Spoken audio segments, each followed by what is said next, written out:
To watch every news story from Westbound Hearts First, subscribe now. The wind howled across the Wyoming plains like a mourning spirit, dragging snow in long, angry sheets across the land. In that lonely stretch of wilderness, a small log cabin stood, half buried in white. Smoke curled from its chimney, the only sign of life in miles. And inside sat Cole Mercer, silent, weathered, and alone. Cole had lived 10 winters in that cabin. 10 long years since his wife died, since the war stole his brother, and since he stopped caring if the world forgot about him. The ranch was enough. The horses, the fence line, the creek under his boots, all the company he needed. But that changed the morning he saw movement in the snow. It was barely dawn, and Cole was riding back from the lower creek when he spotted a dark shape half buried beneath a cedar tree. At first, he thought it was a wolf or a wounded deer. But as he got closer, he saw a hand, small, delicate, barely twitching against the snow. "Hell," he breathed, dismounting fast. It was a girl, young, barely covered in tattered buckskin. Skin blue with frost, lips cracked and trembling. She looked native, with long black hair tangled in ice. She wasn't conscious, but her chest rose shallowly. Without thinking, Cole wrapped his coat around her and lifted her in his arms. She weighed nothing, like a bundle of feathers. He rode hard back to the cabin, snow biting into his face as he whispered under his breath, "Hold on, just hold on." For the first 2 days, she didn't wake. Cole kept the fire roaring, boiled water, spooned broth into her mouth, and pressed warm cloths to her limbs. Her fingers were frostbitten, her side bruised deep purple. Every time she stirred, she whimpered like a frightened animal. He'd seen war wounds, seen death, but something about her silence unsettled him more than any battlefield. When she finally opened her eyes, it was the middle of the night. Her voice was barely a whisper. "You're safe." Cole sat from his chair by the fire. "Found you out past the cedar run. Brought you here." She tried to sit up, but he raised a hand. "Don't. You're still hurt." Her dark eyes flicked across the room, at the rifle hanging on the wall, the stew pot bubbling, the worn quilt covering her. "Why? Why what? Why'd you help me?" Cole looked at her for a long time before answering. "Because you were dying, and no one deserves to be left to die like that." She stared at him, eyes unreadable. "Tala," she said softly. "My name." He nodded once. "Cole." As the days passed, Tala grew stronger. She didn't speak much, but she watched everything. Watched how Cole moved, quiet and steady, like a man used to being alone. Watched how he fixed her boots without being asked, how he left a cup of tea at her bedside every morning without a word. She told him slowly how she'd been traveling with a small band of her people, survivors of sickness and raids. When they came across white settlers near Fort Redbird, they begged for food. Instead, the soldiers beat them, called them disease-ridden. One night, they took Tala, dragged her to the river, and threw her in. "They thought I was dead," she said, voice hollow. "Maybe I should have been." Cole didn't speak for a while. Then he said, "They were wrong." Spring came slowly that year, melting the snow into slush and awakening the earth in quiet tremors. With each passing week, Tala moved more confidently. She helped Cole tend the garden, chop wood, brush the horses. She never said thank you, but it was in her eyes, in the way she started to hum soft melodies while sweeping the cabin. One morning, Cole caught her smiling. It startled him more than any storm. "What?" she asked. He shook his head. "Ain't seen someone smile in this cabin in a long while." She looked away, the smile fading. But then, after a pause, she said, "You make it feel like a place worth smiling in." Those words stayed with him all day. The change was subtle, like spring itself. Cole found himself waiting for her laugh. He started waking up earlier to have coffee ready before she stirred. He taught her how to shoot, how to saddle flint, how to read the stars. She told him stories of her mother, of songs passed down in her tribe, of rivers that shimmered like silver snakes in summer. One night, they sat on the porch as rain tapped gently on the roof. Tala leaned her head on his shoulder. "You're not what I expected," she whispered. "Neither are you," he replied. He wanted to touch her cheek, to tell her that she'd become the only light in a life he'd thought was finished. But he didn't. Not yet. Some things needed time. Trouble came on a Tuesday. 3 riders showed up near the ridge, men in uniform from Fort Redbird. They were looking for a runaway squaw. Cole stood in the doorway, shotgun in hand, as they questioned him. "You see anyone around here? A girl, native young?" "Nope," Cole said, eyes hard. "Ain't seen anyone but deer." They looked past him into the cabin. One tried to step forward. Cole lifted the shotgun. "That's far enough." The men exchanged looks. One spat in the dirt. "You're playing a dangerous game, Cowboy, harboring their kind." Cole didn't flinch. "You boys best ride off before you forget where you are." They left, but he knew they'd be back. That night, Tala stood at the window, arms wrapped around herself. "I can leave," she said. "I don't want to bring danger here." Cole stepped behind her. "And go where? Back to running? You have a home now." She turned, eyes searching his face. "Why do you care so much?" He hesitated, then said, "Because somewhere along the way, you became more than just someone I saved." Their eyes locked. The cabin fell into silence. Then, gently, he reached out and brushed a strand of hair from her cheek.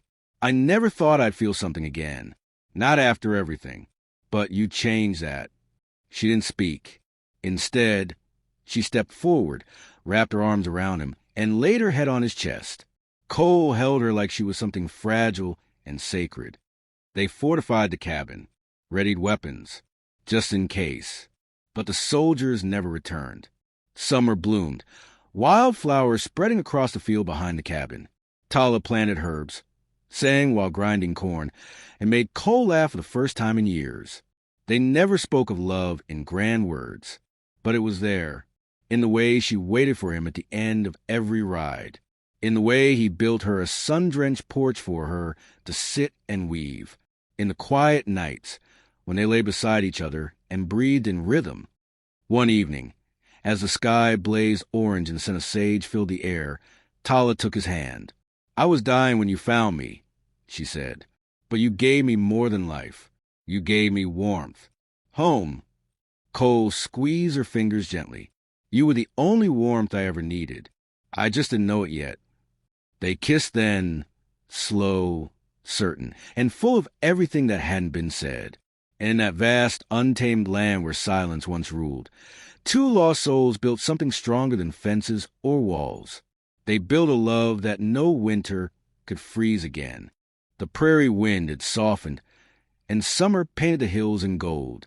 Life on Cole Mercer's ranch had found a quiet rhythm. Tala laughed more now, her eyes brighter, her steps steadier. The trauma that once haunted her in every shadow had begun to fade, but not disappear. Each morning, she walked barefoot through the grass, collecting wild herbs while humming old songs her mother taught her. And Cole, he was a changed man. Where once silence filled his days, now there was warmth. Quiet smiles, the smell of cooking, a soft voice calling his name. They didn't speak of love often, but it was stitched into the days. In the way Cole repaired Tala's moccasins with elk hide, in the way she carved his name into a cedar pendant and hung it near his bed. But peace in the Wild West rarely lasted long. It started with smoke on the horizon. Cole spotted it while tending the fence line, a long black streak twisting into the sky from the southeast. A burned wagon, a trail, and boot prints too many to count. He rode hard back to the cabin. "Tala!" he shouted, breath tight. She met him at the door, concern in her eyes. "What is it?" "Riders. Maybe 10. Heading north. I think they torched the settler's wagon. Military might be involved. Or worse, bandits." Her face tensed, old fear returning. "You think they're coming here?" "I think trouble's always closer than it looks." They spent that night checking rifles, stacking firewood, and locking away supplies. The cabin was small but sturdy, the cellar deep, and the bond between them unbreakable. Still, Cole couldn't sleep. He watched Tala's sleeping form under the quilts, the firelight flickering on her face. She had come back from death itself. He'd be damned if he let anyone take her again. 2 nights later, just past moonrise. Hoofbeats echoed across the ridge. Cole was already on the porch, rifle ready. A figure rode forward, slow and deliberate. He dismounted, tall and lean, with a scar stretching down his cheek and a silver star pin crooked to his chest. Evening, the man called. Name's Marshall Harrow. Looking for a girl, native, young. Escaped custody months back. Word is she's hiding out in these parts. Tala stepped beside Cole before he could speak. I'm not hiding, she said, voice calm. And I didn't escape. I survived. Harrow narrowed his eyes. That's so? Well, the army doesn't much care for the details. She's wanted for questioning. And anyone harboring her can be arrested. Cole stepped forward. She's not going anywhere. Harrow gave a tight smile. You got till tomorrow sundown. After that, we come back with more men. That night, the world inside the cabin went still. We could run, Tala whispered. We shouldn't have to, Cole replied, voice low. But you'll be risking your land. Your life. He turned toward her, eyes steady. Tala, you're not a burden. You're not a secret. You're my home now. She looked at him, tears trembling at the edge of her lashes. You'd fight for me? I already am. At dawn, Cole rode to his nearest neighbor, old Nora, a trapper's widow who owed him a few favors. By noon, 5 rifles were hidden around the cabin perimeter, and 2 Cherokee brothers from a nearby camp had joined them quietly, standing with Tala out of old kinship ties. The sun inched toward its peak. Every shadow felt heavy. Just before sundown, Marshall Harrow returned with 6 men, all armed. They came fast, reckless, and loud. Cole met them at the gate. You sure you want this? He asked. 'Cause we ain't handing her over. One of Harrow's men raised his rifle. A shot cracked, but not from him. Old Nora's musket boomed from the tree line. The man fell backward. Then chaos broke loose. Gunfire echoed through the trees. Cole took position near the porch, steady and calm, firing short, clean bursts. Tala loaded from inside, sliding rounds across the floor to him. The Cherokee brothers flanked the marshals from the woods, striking fast and vanishing like ghosts. The fight didn't last long. The marshals hadn't expected resistance. 3 dead, 2 wounded. Harrow, bleeding from a leg, limped back to his horse. This ain't over, he hissed. For you, Cole said, lowering his rifle. It is. Harrow spat blood, then rode off into the fading light. That night, the wind was calm again. Tala and Cole sat on the porch, side by side, fingers intertwined. You didn't have to stay, she whispered. He looked at her, eyes tired but warm. Tala, you're not something I found and pitted. You're someone I choose. Every day. She leaned her head against his shoulder, voice barely audible. I used to think I was a shadow, but now I feel like the sky. He wrapped his arm around her, pulled her close, and I'm just a man lucky enough to live under it. Seasons would pass. They'd build a bigger cabin, plant apple trees, and raise horses. Tala would teach the children of nearby camps how to read and write, while Cole repaired saddles and fences for neighbors he once ignored. The world outside remained wild, dangerous, unforgiving. But in that small valley, between pine and prairie, one man and one woman, both nearly lost, had built a life out of ashes and silence. And every cold night that followed, when the fire crackled and the wind howled beyond the windows, Cole would reach for Tala in the dark and remember. She was the only warmth he'd ever need.